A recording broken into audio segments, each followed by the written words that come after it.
This is an awesome website. This is something everybody needs to check out. And here is I'm going to read this to you today. Just real quick. It won't take but a second. Okay.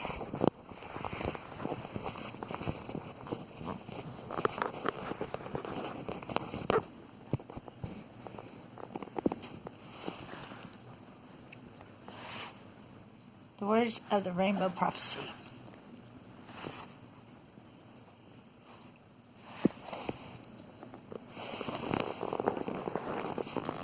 One day there would come a time when the earth being ravaged and polluted, the forests being destroyed, the birds would fall from the air, the waters would be blackened, the fish being poisoned in the streams, and the trees would no longer be. Mankind as we know it would all but cease to exist. This is how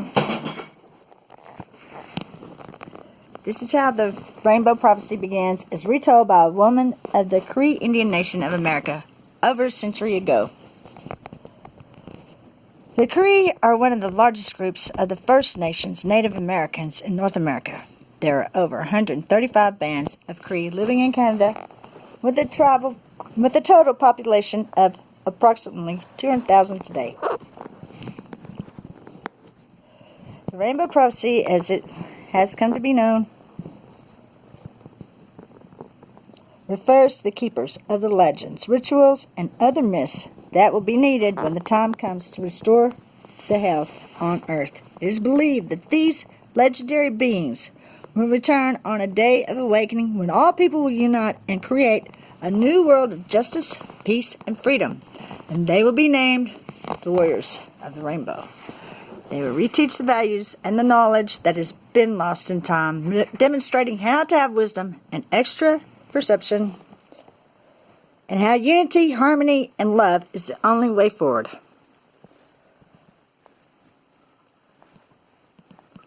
The rainbow reference relates to the different colors of the original people. At the beginning of this cycle of time, long ago, the Great Spirit came down and he made an appearance and he gathered the peoples of this earth together, they say, on an island which is now beneath the water. And he said to the human beings, I'm going to send you to 4 directions, and over time I'm going to change you to 4 colors, but I'm going to give you some teachings, and you will call these the original teachings, and when you come back together with each other, you will share these so that you can live and have peace on earth, and a great civilization will come about. Prophecy is told by Lee Brown of the Salish tribe at the 1986 Continental Indigenous Council, Alaska. A particularly interesting part of the prophecy relates to the choosing of leaders. According to the story, a leader will not be the one that talks the loudest, boasts of successes, or has the support of the elite. Leaders will be those whose actions speak the loudest, the ones that have demonstrated wisdom and courage and have proven that they work for the benefit of all. Isn't this how things should be? The rainbow has always held special significance among the different Native American Indian nations. It is connected to the Spirit, Supreme God, Creator, in all things. Apart from the Cree prophecy, there are many prophecies and stories from the Hopi, the Zuni, and the Cherokee related to the Rainbow Warriors. There will come a day when people of all races, colors, and creeds will put aside their differences. They will come together in love, joining hands in unification to heal the earth and all her children.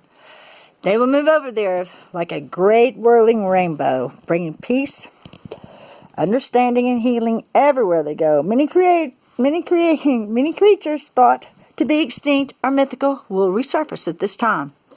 The great trees that perished will return almost overnight. All living things will flourish, drawing sustenance from the breast of our Mother, the Earth. The great spiritual teachers who walked on earth and taught the basics of the truths of the whirling rainbow prophecy will return and walk amongst us once more, sharing their power and understanding with all. We will learn how to see and hear in a sacred manner.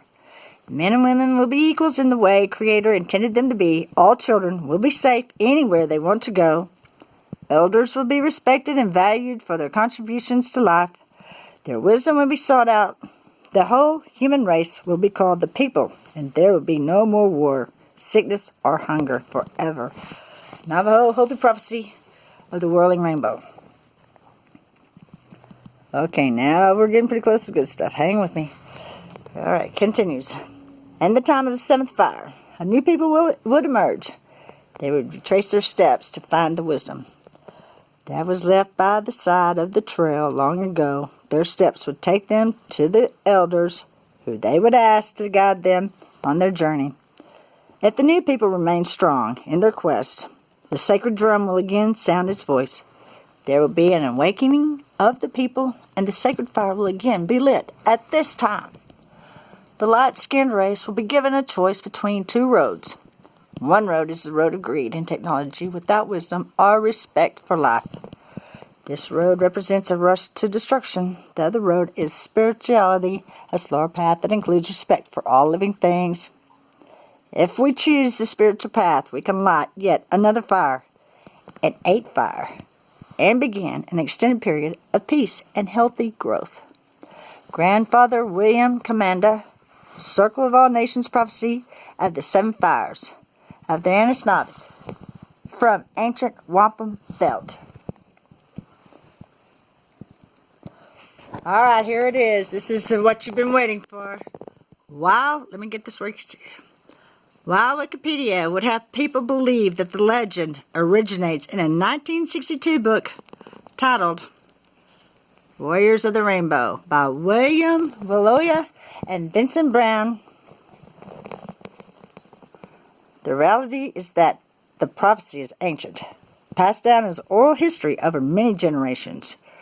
Brown himself admitted that his research came from the Hopi prophecies, and the book has been criticized as an attempt to evangelize with the Native American community by relating the prophecy of the Rainbow Warriors to the second coming of Christ.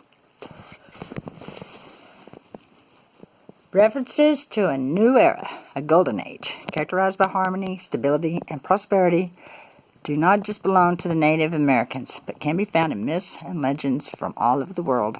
It is known as Krishnaginas in Greek mythology, the Kali Yuga in Vedic and Hindu culture, and Golda in Norse mythology. One aspect that is common among many legends of the Golden Era is the return of beings or gods that will aid in the restoration of the earth.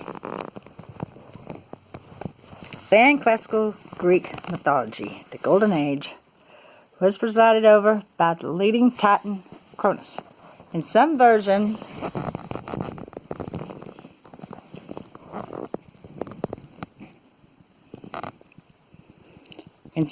of the myth, Astrea also ruled. She lived with men until the end of the Silver Age, but in the Bronze Age, when men became violent and greedy, fled to the stars, where she appears as the constellation Virgo, holding the scales of justice, or Libra. Whether these prophecies are true or not, much of what is spoken about the era of greed and violence is reality throughout much of the world today. Corruption, greed, poverty, consumerism, power to the few, and injustice are predominant characteristics of our civilization, accompanied by great technological advancement that has become a weapon for mass destruction and a tool for suppressing resistance. Whether beings from the past will interfere or not, one thing is for sure: life cannot continue in this way forever. Featured image: a Plains Cree warrior and pipe stem carrier, painted by Paul Kane, at the Fort Pitt region, North Saskatchewan River, Saskatchewan, Canada. Public domain, Wikipedia. And there you go. This is by John Black. And it references Cree Indians, Cree Indian prophecy, Rainbow prophecy, the prophecy of the Rainbow Warriors. There you go.